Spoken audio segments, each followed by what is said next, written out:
Hello दोस्तों, आप सभी को माय यूट्यूब चैनल में स्वागत है। आज हम लोग क्लास 10 का निर्देशांक ज्यामिति का प्रश्नावली 7.2 पढ़ने वाले हैं। पिछले क्लास में हम लोग दूरी सूत्र पढ़े थे और उससे कुछ प्रश्नों का हल किए थे। आज हम लोग विभाजन सूत्र यानी कि सेक्शन फार्मूला पढ़ने वाले हैं। आप देख सकते हैं विभाजन सूत्र सेक्शन फार्मूला पढ़ने वाले हैं। यानी कि विभाजन सूत्र क्या होता है, बोर्ड पे अच्छी तरह से देखिएगा आप लोग। x equal to m1x2 plus m2x1 और बाटा में होता है m1 plus m2।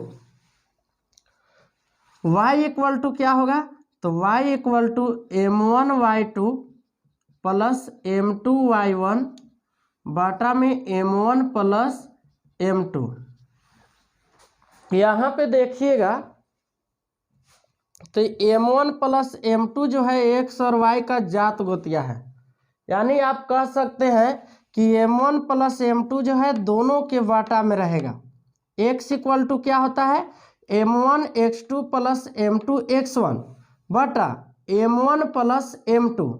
y equal to क्या होगा, तो m1y2 प्लस m2y1 बटा m1 प्लस m2। ये आपका सेक्शन फार्मूला है, यानी कि विभाजन सूत्र। एक बात और है, किसी भी दो बिंदुओं के बीच स्थित यानी किसी भी दो बिंदुओं के बीच के मध्य बिंदु के निर्देशांक जो होता है वो होता है x1 प्लस x2 बटा 2 और y1 प्लस y2 बटा 2। ये किसी भी दो बिंदुओं के मध्य बिंदु के निर्देशांक होता है। मान लीजिए कि आपको कोई दो बिंदु दे दिया गया, एक ये आपका ए बिंदु है और ये आपका बी बिंदु है और इसके मध्य में मान लीजिए कि पी बिंदु स्थित है।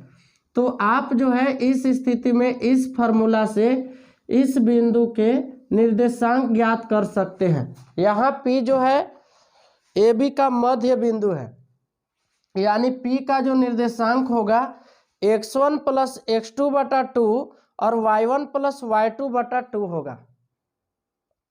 तो हम लोग यही जो है सेक्शन फार्मूला यानी कि विभाजन सूत्र का उपयोग करके आज प्रश्नावली 7.2 बनाने वाले हैं। तो पहला क्वेश्चन 7.2 का अब हम लोग बनाएंगे। पहला क्वेश्चन है आपका,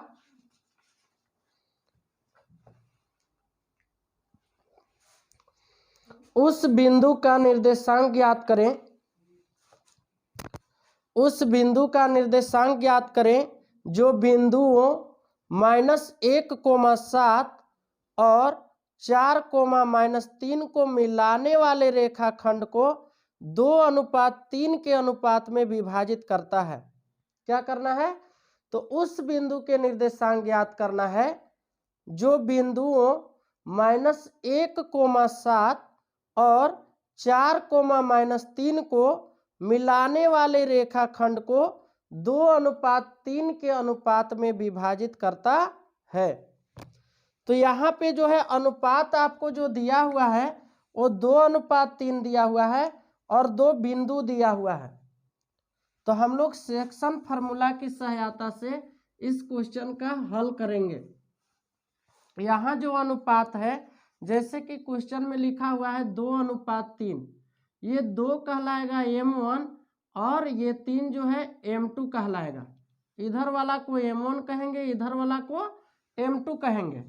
अब देखिएगा क्या है, इस फार्मूले के माध्यम से हम लोग प्रश्नावली 7.2 का क्वेश्चन 1 सोल्व करने वाले हैं।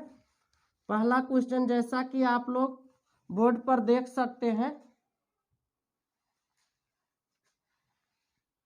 यहाँ दो बिंदु ए आपको दिया हुआ है -1,7 और बिंदु बी जो है वो आपका है 4,-3 और ये दोनों बिंदु के बीच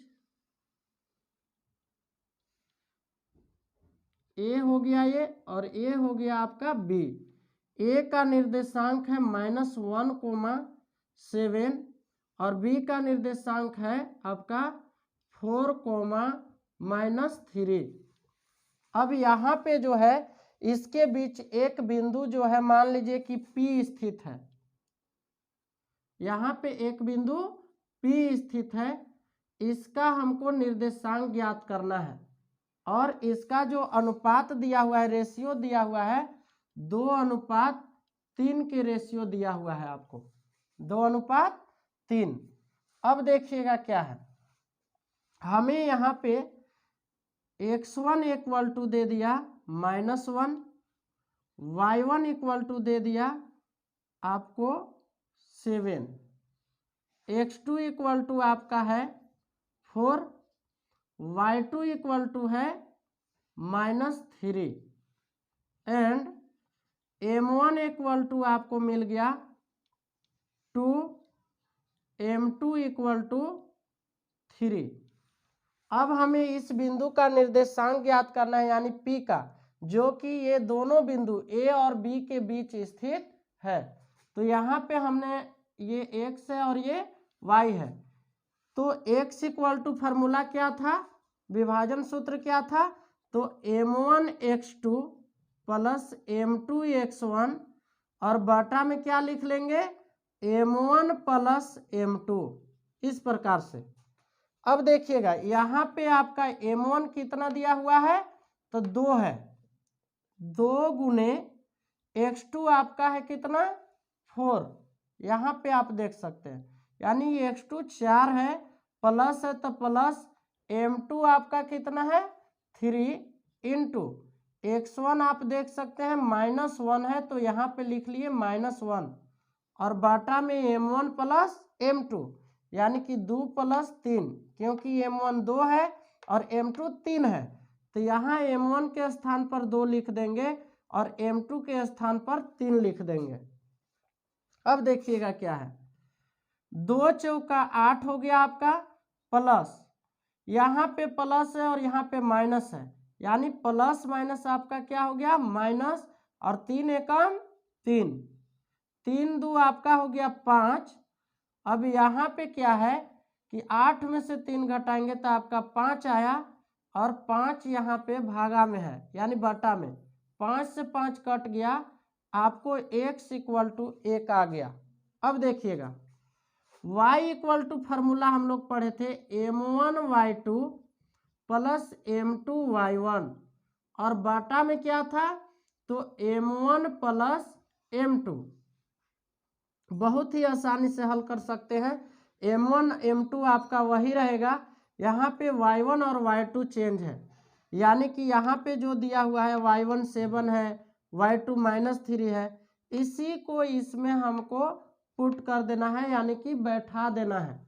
देखिएगा m1 आपका 2 है, y2 आपका है -3, प्लस है तो प्लस, m2 आपका 3 है और y1 जो है आपका ये 7 है यानी कि 7, और बटा में कितना m1 2 और m2 3, 3 दूनी -6 हो गया आपका और प्लस 17 21, 7 में 3 से मल्टीप्लाई करेंगे तो 17 कितना हो जाएगा 21 हो जाएगा आपका, और बटा में 2 में 3 जोड़ेंगे तो आपको 5 हो जाएगा, यानी कि 21 में से -6 करेंगे तो आपका बच जाएगा 15 और बटा में 5, 5 तिया 15।